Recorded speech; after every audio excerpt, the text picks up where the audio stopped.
दोस्तों, हमारा आज का टॉपिक है द्वितीय विश्व युद्ध, कारण और परिणाम। 20वीं सदी की शुरुआत में जर्मनी एक ताकतवर साम्राज्य था। उसने ऑस्ट्रियाई साम्राज्य के साथ मिलकर मित्र राष्ट्रों जैसे इंग्लैंड, फ्रांस और रूस के खिलाफ पहला विश्व युद्ध 1914 से 1918 तक जो चला था उनके साथ लड़ा था। दुनिया की सभी बड़ी शक्तियां यह सोचकर इस युद्ध में कूद पड़ी थी कि उन्हें जल्दी विजय मिल जाएगी। सभी को अपना अपना अपना फायदे की उम्मीद थी, लेकिन उन्हें अंदाजा नहीं था यह युद्ध 4 साल तक चलेगा। पूरे यूरोप को इस युद्ध ने आर्थिक दृष्टि से निचोड़ कर रख दिया।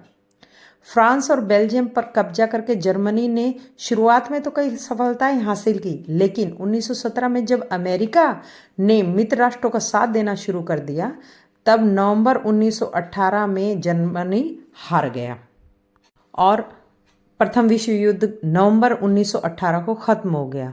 तो सारे विश्व के लोगों ने राहत की सांस ली। परंतु 20 वर्ष बाद सभी राष्ट्र तब हैरान रह गए जब विश्व को एक भीषण युद्ध में दोबारा झोंक दिया गया।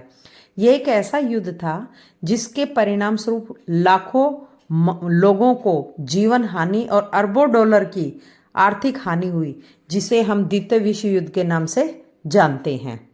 इस युद्ध के क्या कारण थे, चलिए उसके बारे में जानते हैं। पहला था फासीवाद और नाजीवाद का उदय।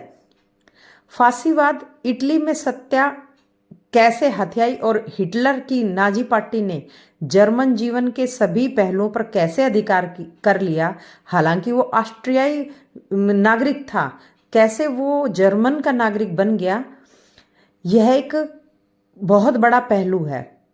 बेनितो मुसोलिनी के नेतृत्व में फासिस्टों ने 1936 में इथियोपिया की राजधानी अदिस अबाबा पर कब्जा कर लिया। उन्होंने प्राचीन रोमन साम्राज्य से प्रेरणा ली। हिटलर का दृष्टिकोण भी साम्राज्यवादी था।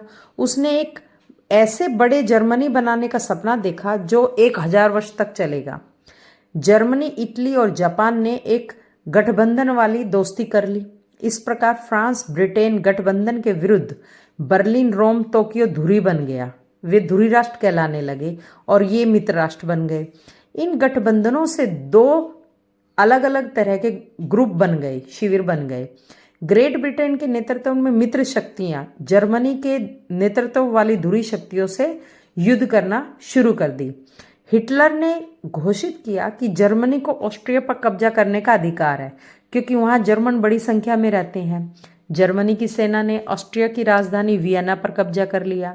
शीघ्र ही हिटलर ने अपना ध्यान सुडेटनलैंड पर केंद्रित किया, जहां अधिकतर जर्मन रहते थे। स्थिति बहुत तनावपूर्ण हो गई थी। 4 राष्ट्रों जर्मनी, इटली, ब्रिटेन और फ्रांस के जो देश के अध्यक्ष थे, राष्ट्राध्यक्ष थे, म्यूनिख में 29 सितंबर 1938 को इकट्ठे हुए और उन्होंने सुडेटनलैंड को जर्मनी को सौंपने का निर्णय किया ताकि लड़ाई या युद्ध से बच सके। चेक गणराज्य या चेक सरकार, जो चेकोस्लोवाकिया की सरकार थी, उससे कोई परामर्श नहीं लिया गया। उसी की वो लैंड थी।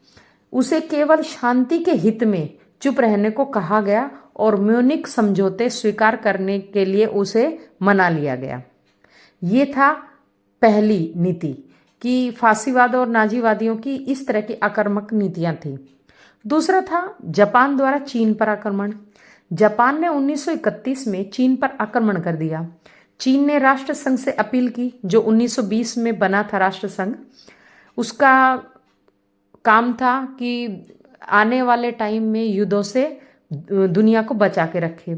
उसने अपील की, चीन ने राष्ट्र संघ से अपील की कि वह जापान के विरुद्ध प्रतिबंधों की घोषणा करे। ब्रिटेन तथा फ्रांस, जो कि राष्ट्र संघ के अग्रणी सदस्य थे, उन्होंने उनकी अपील पर कोई ध्यान नहीं दिया। इस प्रकार जापान ने मंचूरिया पर कब्जा कर लिया और उसने वहां पर एक सरकार स्थापित कर दी। सन 1933 में जापान ने राष्ट्र संघ को छोड़ दिया और चीन में ब्रिटेन और अमेरिका की जो भी संपत्ति थी उस पर कब्जा करना शुरू कर दिया। ब्रिटेन तथा फ्रांस ने यह सोचकर कि जापान का उपयोग चीन को कमजोर करने के लिए किया जा सकता है, उसके लिए उन्होंने अपनी तुष्टीकरण की नीति अपनाई कि हम बच के रहें, चीन बर्बाद होता है तो होता रहे। इस तरह उस तुष्टीकरण की नीति ने भी द्वितीय विश्व युद्ध को जन्म दिया। तीसरा है अगली तुष्टीकरण की नीति कि इंग्लैंड और फ्रांस द्वारा अपनाई गई जो ये तुष्टीकरण की नीति थी, जापान के प्रति चुप रहना, इसने उसके हौसले और बढ़ा दिए। ब्रिटेन और फ्रांस ने सोचा कि यदि इटली और जर्मनी की वास्तविक शिकायतें दूर कर दी जाएं तो वे संतुष्ट हो जाएंगे और ऐसा कोई काम नहीं करेंगे जिससे विश्व की शांति भंग हो। वे अपने सोच में गलत थे। कैटलबी ने कहा है, नाजियों की बढ़ने की गति और तेज अधिक और मांगे और इतनी तेज होती गई कि जिससे एक युद्ध का खतरा दिखाई देने लग गया था। चौथा है राष्ट्रसंघ की विफलता। द्वितीय विश्व युद्ध का एक मुख्य कारण राष्ट्रसंघ की विफलता थी।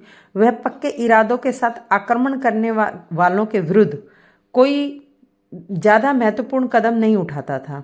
यदि सदस्य राष्ट्रों ने इटली और जापान के विरुद्ध कोई कार्रवाई की होती तो द्वितीय विश्व युद्ध नहीं होता। पांचवा तात्कालिक कारण जो मेन था कि जिसके कारण तुरंत हो गया, पोलैंड पर जर्मन का आक्रमण। ब्रिटेन और फ्रांस ने पोलैंड को जर्मन आक्रमण के विरुद्ध सहायता करने का वचन दिया था। अगस्त 1939 में जर्मनी ने पोलैंड पर आरोप लगाया कि वह वहां पर रह रहे जर्मन लोगों पर अत्याचार कर रहा है। 1 सितंबर 1939 को जर्मन सैनिकों ने पोलैंड पर धावा बोल दिया, लेकिन 3 सितंबर को ब्रिटेन और फ्रांस ने जर्मनी के विरुद्ध युद्ध की घोषणा कर दी। प्रधानमंत्री चैम्बरलेन ने सार्वजनिक रूप से घोषणा की कि उसने जो कुछ भी आशा की थी वह धूल में मिल गई।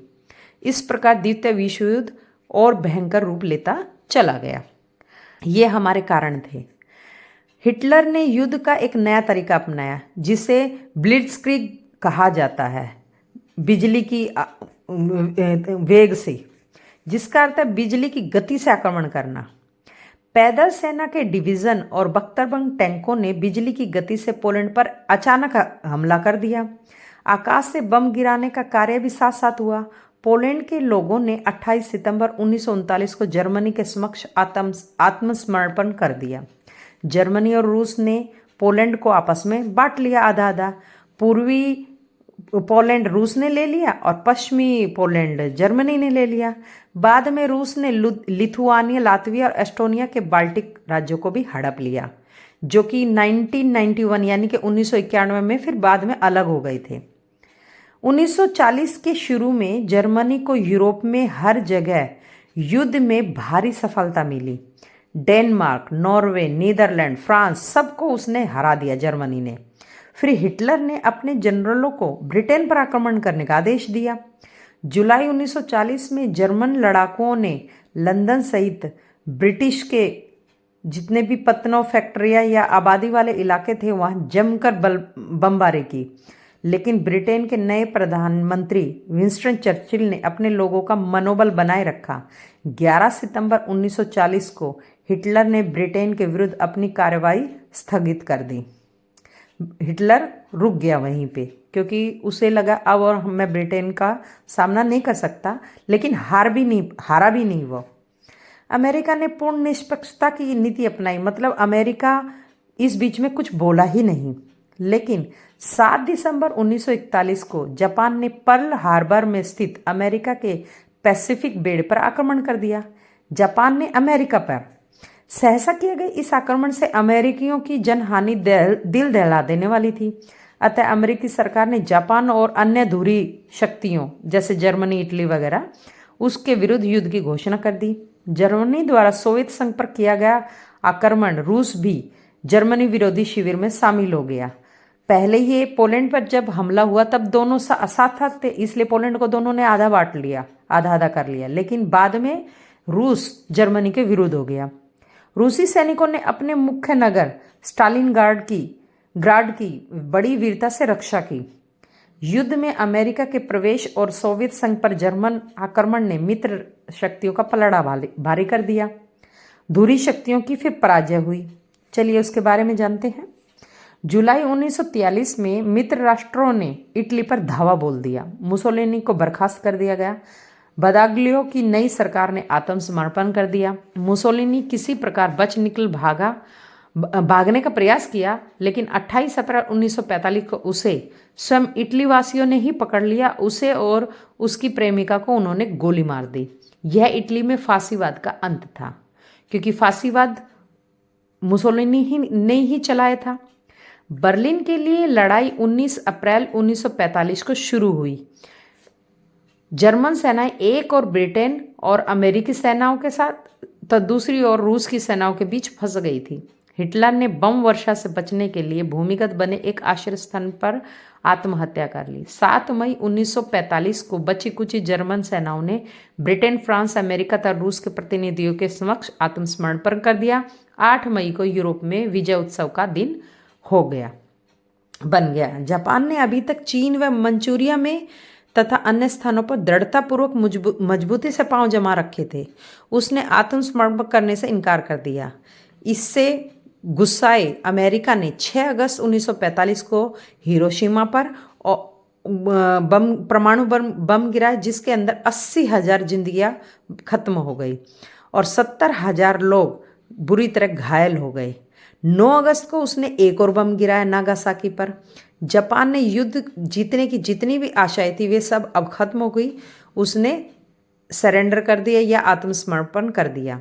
यह डेट थी 15 अगस्त 1945, लेकिन हैंडओवर या आधिकारिक रूप से उसने 1 सितंबर को इस पर हस्ताक्षर किए थे।